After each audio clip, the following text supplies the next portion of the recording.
What's up guys, it's Ivan. In this video I want to show you how you can spy on your competitors using Facebook ads. So I'll show you two ways in this video. One is, you may have heard about it, just using a few websites where you literally put in the name of your competitor and they show you the ads that are out there. Now it may not show all of them, but it will still give you an idea. The other thing is something that I use is I'll show you is as I scroll through my newsfeed, I'm able to click on the ads and say, why am I seeing this ad?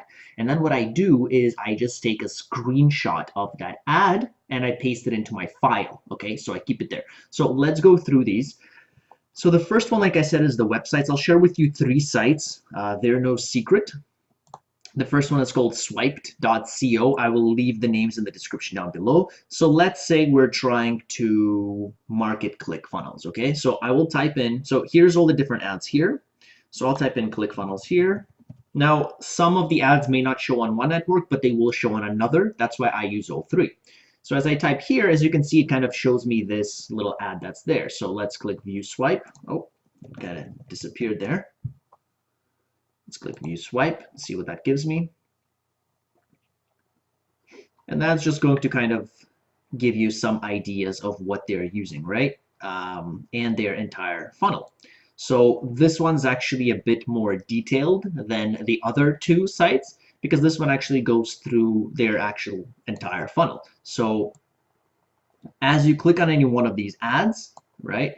And then it tells you, this ad received a significant amount of exposure. So I like to look at the ones that have kind of the most comments, the most likes, the most shares. The reason is, of course, if an ad's not successful, it's not going to be run for a long time. But if you see a high amount of likes and shares and comments, chances are the ad was successful and it kept being ran and ran and ran using existing posts, as we discussed in one of our previous videos, right?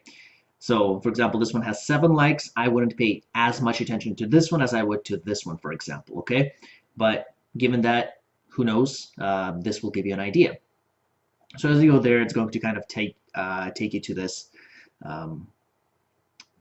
landing page, and then it kind of analyzes it for you a bit, right? So it allows you to see, it says the same copy from the ads, which makes the messaging congruent and deliver what it's meant to. So the death of the website, and you see it right there, the death of the website, right? Register for this free web class, before it's too late, right there. So it does a little bit of an analysis for you as well. And then it just kind of takes you through the entire funnel. So that's one of the websites, right? And here it says a little key takeaways it has as well you can use. So this one's a bit more in-depth. Now the other one is Ad Espresso. Again, I'll leave the descriptions down below. What you'll have to do is scroll all the way down, and here we'll need to click on examples. And then again, let's type in whatever we're looking for. And you can also filter these, for example, based on newsfeed desktop, depending on the industry, depending on the objective, whatever it is. I'm just going to look for everything right now. This one is not as detailed, and actually I don't see any ClickFunnels ads here. So let's go with maybe, let's see, Wix is pretty out there. So here you can see a few Wix ones. So if you click on it, say this one, right, it's going to kind of show you, and then of course it takes you to the page, so you can click on wix.com, but it doesn't really go through their entire individual funnel. This is something that anyone can pull up from Google, right? And it says how to get prime real estate. Yeah, so this one doesn't really analyze this for you. So unlike swipe.co, however, this one has many more examples as opposed to swipe.co, right? Now, the other one I use mostly is addicted.io because this one has, in my opinion, the biggest library, or at least from whatever I've been searching, it has the biggest library of ads. So for example, we type ClickFunnels here. So here we see an ad, here we see an ad, here we see an ad. This one has, tons of engagement. So it looks like this one seems to work pretty well, this little one-liner, right? So maybe the point here is, don't get too complicated when you're promoting your competitor to ClickFunnels or ClickFunnels itself. This one's also add-on 12, 14 useful extensions. So this one's probably maybe to someone who's already heard of ClickFunnels before, or no, it's just giving free content, and then it's probably gonna deliver that upsell to ClickFunnels, right? And then you see all these different ads. So do this to whatever product it is you're selling, right? I mean, I don't know. I don't know names of some products, whatever it is you're doing. Just put it in here. Like the other one was Wix, we said, right? And it gives me some more examples here. So that's why I prefer Addicted.io. And then here it also has these engagements here. So you know that this one is pretty popular, which is of course because they are giving you easy tips, right? So they're offering something for free. So maybe this gives you an idea, hey, maybe I should offer something for free to my people who I'm presenting this to, right? So that's one way, is using these three to kind of get an idea and see what you should do.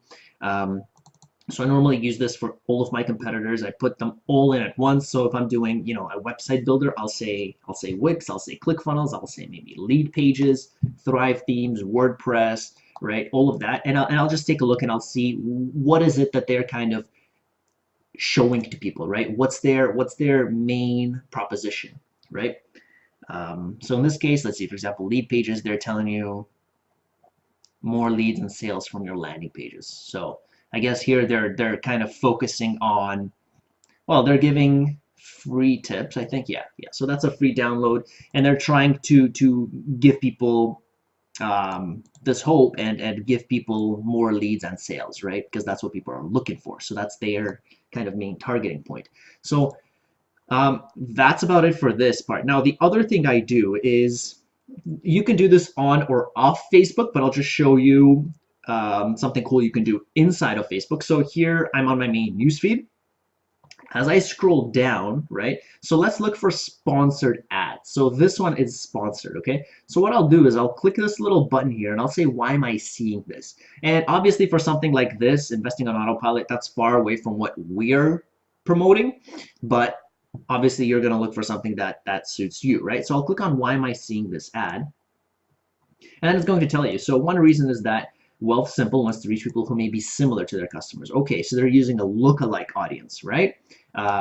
We'll get into that as well. And then there may be other reasons you're seeing this ad, including that Wealthsimple wants to reach people ages 18 plus. Okay, so you kind of know what their market is. You know who they're trying to reach. So maybe you can do the same. Now, the only thing for this is people who may be similar. That's a lookalike audience. We don't know what they're basing that off of, so we can't really do anything. But regardless, it will give you some information. And then again, as we scroll down, let's look for something else. So here's WordStream. Competitors drive success, but it can also drive your costs. Most AdWords advertisers see they need to be competitive, okay? But that's not the answer. So how to compete without just raising bids. So let's see why am I seeing that ad? Who have visited their website. Okay, so this is based on customers provided by WordStream. So I guess their WordStream website, I must have visited it at some point, and I can click on their website here, right? That's what they do. So I can right click and I can kind of get to know a little bit more about their page, and then they'll probably have a link to their website from there. So what I do actually after this is I keep a separate PowerPoint file where I screenshot every type of ad I see, and this is on or off Facebook. So if I'm on some other website and for some reason as a banner ad I see my competitors' advertisements, I will just screenshot that page and I will put it into my PowerPoint file, where I will then analyze all of those different ads that I have and kind of see what do they have in common, what are they pointing at, how can I position myself to be different than them, okay? So that's kind of what I use. So these are the really two big methods I use to kind of get some ideas and have an edge over my competition. If you guys enjoyed the video, give it a thumbs up and subscribe. For those of you that have subscribed, thank you. I do appreciate it. And I will see you guys in the next video.